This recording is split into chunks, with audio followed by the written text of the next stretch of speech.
It began in a quiet Austrian town where the streets looked like postcards, white fences, tidy gardens, and neighbors who smiled but never lingered too long. Amstetten was the kind of place where people trusted one another, where nothing truly dark was ever supposed to happen. But beneath one of those houses, behind a steel door that no one knew existed, a secret grew for 24 years, hidden by concrete, fear, and silence. For most people, monsters are things from bedtime stories. For one young woman, the monster was her father. His name was Josef Fritzl. To the world above, he was an engineer, a husband, a father of 7. To the world below, he was something else entirely, the architect of a private hell. On the 19th of April 2008, a 19-year-old girl named Kirsten was rushed to a hospital in a critical state. Doctors were stunned. Her skin was pale, almost translucent. She could barely speak. Her blood showed extreme vitamin deficiency, the kind seen in people who had never been outside. When they asked for her mother, a trembling woman appeared, eyes hollow, voice broken. Her name was Elisabeth Fritzl, the woman who had vanished 24 years earlier. As investigators followed her into the sunlight, the truth began to surface, a truth that would horrify the entire world. For over 2 decades, Elisabeth had been locked beneath her own home, trapped in a windowless cellar, and forced to bear the children of the man who built it. Sirens tore through Amstetten that night. Reporters flooded the street. Neighbors stared in disbelief, whispering that such things didn't happen here. But they did, quietly, methodically, for half a lifetime. Sometimes evil doesn't come from the shadows. Sometimes it builds a home and lives right underneath yours. Before the cellar became a prison, it was just another basement in a quiet suburban house. To anyone passing by, the Fritzl home on Ebestrasse looked perfectly ordinary, a 2-story building with flower boxes in the windows, a tidy garage, and the sound of children playing echoing from the garden. Behind that neat facade lived Josef Fritzl, a man who, on the surface, represented everything respectable in small-town Austria. Born in 1935, Josef grew up in post-war hardship. He became an engineer, married a woman named Rosemary, and together they built what looked like an ideal family. He was intelligent, methodical, and disciplined. But beneath that calm exterior was something else, a deep need for control. Those who knew him described him as strict and private, a man whose word was law in his home. He spoke little, smiled even less, and carried a sense of superiority that made people step back without knowing why. His wife Rosemary was quiet, obedient, and deeply religious. She never questioned his moods. When Josef worked on home renovations, she simply assumed he was being practical, meticulous, like all engineers. No one noticed how his projects grew stranger over the years. He began spending long hours in the basement, expanding it, reinforcing it, always alone. He told the neighbors he was building a shelter, just in case. In the Cold War era, that explanation sounded reasonable. Nobody asked to see it. Among his 7 children, Elisabeth stood out. She was shy, kind, and curious about the world beyond their small town. As a teenager, she dreamed of traveling, working with children, and escaping her father's oppressive rules. But Josef had other plans. He watched her closely, punished her for small acts of rebellion, and made sure she never had too many friends. To outsiders, he was the model patriarch. Inside those walls, he ruled with quiet, absolute power. By the early 1980 seconds, tension in the house had thickened like dust. Elisabeth tried to leave home once, but her father forced her back, saying she wasn't ready for the world. She was 18 when Josef told her he needed help installing a new door in the basement, a small favor, just for a moment. That moment became a lifetime. No one in Amstetten noticed the silence that followed. Rosemary believed Josef when he said their daughter had joined a religious commune and didn't want to be found. The police received a missing persons report, but with no signs of crime, they let it fade into paperwork. The neighbors whispered, then forgot. Life continued above ground while below, a new world was being built from fear and concrete. In that small Austrian town, the Fritzl family went on appearing normal. But the house at Ebestrasse was no longer just a home. It was a stage set beautiful on the outside, rotten beneath. And in that darkness, the first brick of the cellar's secret had already been laid. No one knew that in a few hours the sound of a closing metal door would mark the end of one life and the beginning of another. It was the 28th of August 1984. The late summer air hung thick over Amstetten, the kind of evening when the streets went quiet early and the houses sealed themselves in stillness. In the Fritzl home, Josef called his 18-year-old daughter Elisabeth to the basement. He said he needed help carrying something, just a quick task before dinner. She hesitated but obeyed, like she always had. The door to the cellar was heavy, made of reinforced steel. Josef had spent years building it himself, brick by brick, deepening the space beneath the house. He claimed it was a bomb shelter, a remnant of old fears from the Cold War. But what he built was not protection, it was captivity. When Elisabeth stepped inside, he followed and closed the door behind her. There was a hiss of air, the clank of the lock sliding in. She turned around confused, perhaps nervous, and in that instant, everything she knew disappeared. He pressed a rag to her face, and when she awoke, she was chained to the wall. The first night was silence and confusion. The basement was small, a few meters wide, ceiling low enough that Josef had to stoop. The air smelled of damp concrete and dust. There was a single light bulb that hummed weakly, its glow barely cutting through the dark. The floor was rough, cold under her skin. She screamed for hours, but no one heard. Above her, her mother made dinner, unaware that her daughter was just a few meters below. Josef came back the next day with food and a warning. "You belong to me now," he said. The words were flat, practical, as if he were stating a rule of physics, not a horror. Over the following days, he reinforced the space with concrete, soundproofing, and locks. Each improvement made the walls feel tighter, the air heavier. The first assault came soon after. It was not sudden or loud. It was deliberate. Josef's cruelty was calculated, mechanical, emotionless. Elisabeth was left bleeding, shaking, and numb. In the darkness, she tried to tell herself it was a nightmare, that someone would open the door and end it, but no one came. The world above continued without her. Josef told his wife and neighbors that Elisabeth had run away to join a sect. Days turned into weeks, and the story began to settle into local gossip, a rebellious teenager, gone her own way. Meanwhile, in the cellar, reality was shrinking. Josef visited almost every night. He brought food, clothing, and later a television, books, and even a refrigerator. To him, it was maintenance. To her, it was survival. Years blurred together. The seasons outside meant nothing underground. Elisabeth learned the rhythm of his steps, the metallic echo of the key turning, the creak of the hinges, the smell of his cologne mixed with mold. She marked time by the hum of the ventilation system and the flicker of the light. In 1988, she gave birth for the first time. Josef helped, holding a flashlight while she screamed. There was no doctor, no anesthesia, only a towel and a bucket of water. The child's cries filled the narrow room, a sound that was both life and punishment. Josef looked at the baby and smiled. He would name her. More children followed, 7 in total over the years. One shortly after birth, Josef took the tiny body and disposed in the house. 3 were brought upstairs, presented to his wife as foundlings, left by their runaway daughter. He forged letters from Elisabeth, claiming she had sent the babies because she could not care for them. Rosemarie believed him. She fed them, dressed them, and even thanked the missing girl in her prayers.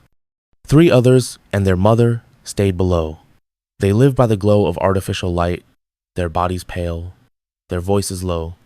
The children drew pictures of the sun they had never seen. Their world was concrete walls, a small stove, and a locked door that never opened. Every few weeks, Josef would bring new supplies. Sometimes he would watch them eat. Sometimes he would turn off the light, just to remind them who controlled it. Elisabeth learned not to cry anymore. She learned that silence was safer than hope. Outside, the years passed. The Berlin Wall fell. The world changed. But in Amstetten, time stood still. The cellar remained sealed, its secret intact. 24 years of captivity. 24 years of darkness. Until one day, in 2008, the world above finally noticed a girl who had never seen the sun, and the door to hell began to crack open. It began, as so many endings do, with something small, a sickness no one could ignore. In April 2008, 19-year-old Kirsten, the eldest of the children born in the cellar, fell gravely ill. Her body was frail, her skin ghostly white from a lifetime without sunlight. She could barely stand, her immune system collapsing under years of isolation. Elisabeth begged her father for help. For once, Josef hesitated. He knew that letting the girl leave would risk everything he'd built. But as Kirsten's breathing grew shallow, even his obsession with control began to crack. On April 19th, Josef carried his unconscious daughter up the narrow stairs and placed her outside. leaving a note in Elisabeth's handwriting that pleaded for medical help. Hours later, Kirsten was admitted to the Amstetten hospital. The doctors were alarmed not just by her condition, but by what they couldn't explain. Her body showed signs of severe vitamin deficiency and organ stress, usually seen in people deprived of sunlight for years. Her hair was brittle, her teeth weak. She spoke in strange fragments, afraid of voices. When the doctors requested to meet her mother, Josef appeared, calm as always. He explained that Kirsten's mother, Elisabeth, had joined a religious sect years ago and refused to appear in public. But his story didn't fit. The doctors noticed the girl's behavior, her fear, the way she flinched at loud sounds. They called the police. Investigators questioned Josef, politely at first. He repeated his story. His daughter had disappeared decades ago, joined a commune, and occasionally left babies at his doorstep. The police had heard that version before, back in the 1,980 seconds. It had sounded strange then. Now, it was impossible. They demanded to see Elisabeth. That night, under pressure he could no longer bear, Josef returned to the cellar. He told Elisabeth what had happened, that the police were asking questions, that they wanted to see her. After 24 years underground, Elisabeth stepped into the night for the first time. The world outside was too bright, too loud. The air itself felt foreign. At the hospital, the moment she saw Kirsten, something inside her broke and then rebuilt itself. Surrounded by police and doctors, Elisabeth decided the secret would die that night. She agreed to speak, but only if she never had to see Josef again. When investigators entered the Fritzl house with her, what they found defied comprehension. The entrance to the cellar was hidden behind a series of doors and corridors, sealed by an electronically locked steel door weighing over half a ton. Inside were small rooms, a makeshift kitchen, a sleeping corner, a bathroom cobbled together from plastic and pipes. The ceilings were low, the air stale. Toys, children's clothes, drawings of suns and trees covered the walls. A family had lived there. A family the world had never seen. Elisabeth spoke for hours. Her voice was calm, deliberate, as if she had rehearsed the story 1,000 times in her head. She described how her father built the cellar, how he visited almost every night, how he controlled every breath they took. She told them about the births, the beatings, the years without daylight, the children who asked her what the sky was. When the police confronted Josef, he sat quietly, his face unreadable. Then he said, "Yes, it's true. I did it. I kept them down there." No rage, no tears, just a man acknowledging a system he had engineered and maintained for nearly a quarter of a century. News spread like wildfire. Reporters crowded the small Austrian town, flashing cameras against the facade of the Fritzl house. Neighbors stood outside in disbelief, remembering the man who smiled politely, the man who lent them tools, who seemed so ordinary. "He was always nice," one said. "He even built my fence." Forensic teams sealed the home. They measured every wall, every pipe, every trace of the hidden structure. The cellar was a labyrinth, precise, deliberate, soundproof. It had taken years of planning and thousands of hours of labor to construct. He had built it under the very place his wife and children lived, while none of them suspected what was beneath their feet. As Elisabeth and her children were taken to safety, the cellar door was locked one final time. But this time, it was not to keep someone in. It was to make sure no one ever entered again. The monster had been unmasked, but for the survivors, the nightmare was only beginning. When the truth finally reached the courtroom, it was as if all of Austria had stopped to listen. In March 2009, Josef Fritzl, now a pale, stooped 73-year-old man, was brought before the regional court of Street Polten. Cameras flashed as he entered, shielding his face behind a blue folder, the image that would come to symbolize the shame of an entire nation. Reporters called it the trial of the century. But for Elisabeth, who sat in a private room far away, it was not about spectacle. It was about reclaiming the years stolen from her and the children who had grown up in the dark. The charges read like a catalog of human depravity: rape, false imprisonment, coercion, incest, and murder. Cellar. The courtroom was silent as the judge listed each one. Josef barely moved. His lawyer spoke of his troubled childhood, his need for control, his split personality, but none of it mattered.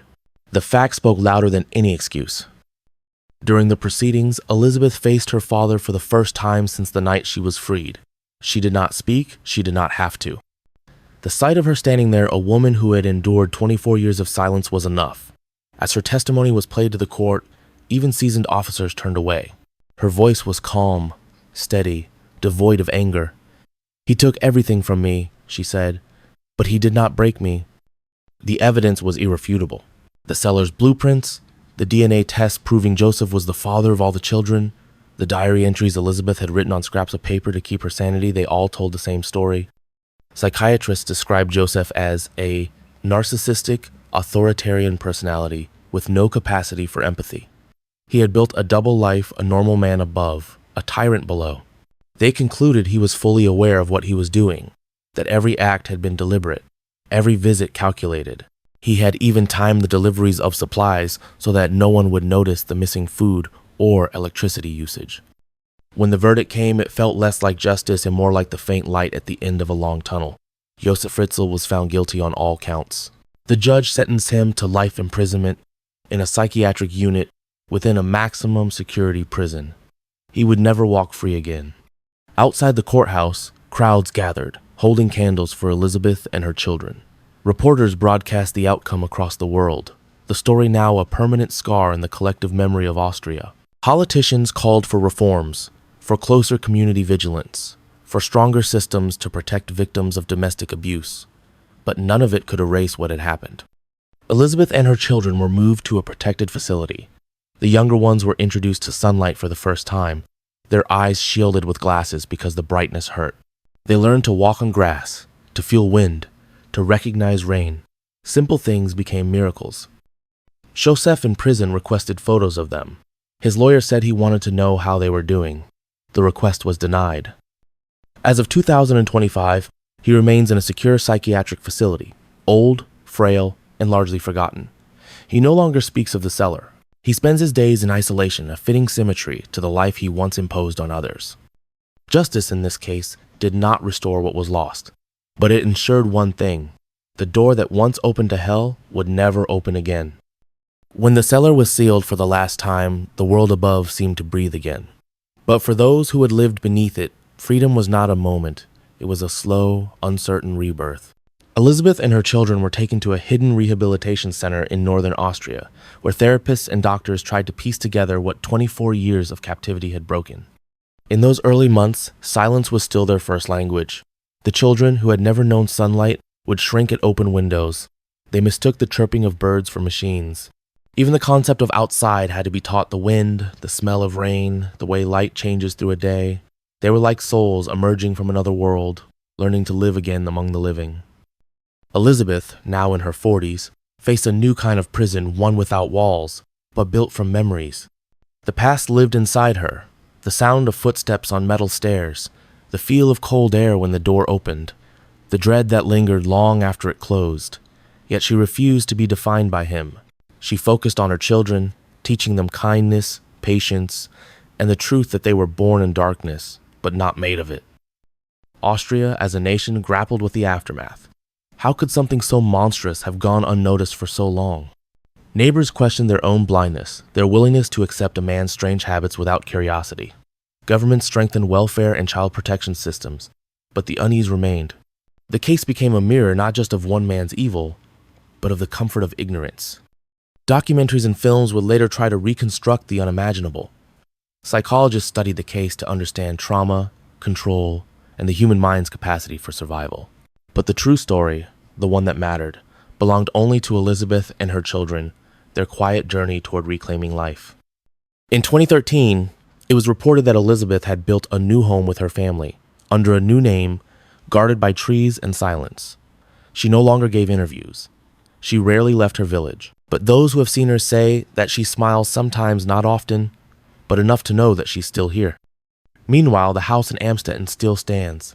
The upper floors have been renovated, but the cellar remains sealed concrete poured over every entrance. Locals walk past without looking. They say the air around it still feels colder. This story is not about the man who built that cellar. It is about those who climbed out of it. Because evil leaves behind more than scars, it leaves echoes, faint but enduring, that remind us how thin the walls are between safety and horror. And as we turn away from this story, one question lingers in the quiet. Do we truly know the people who live beneath our roofs? Or only the faces they choose to show us?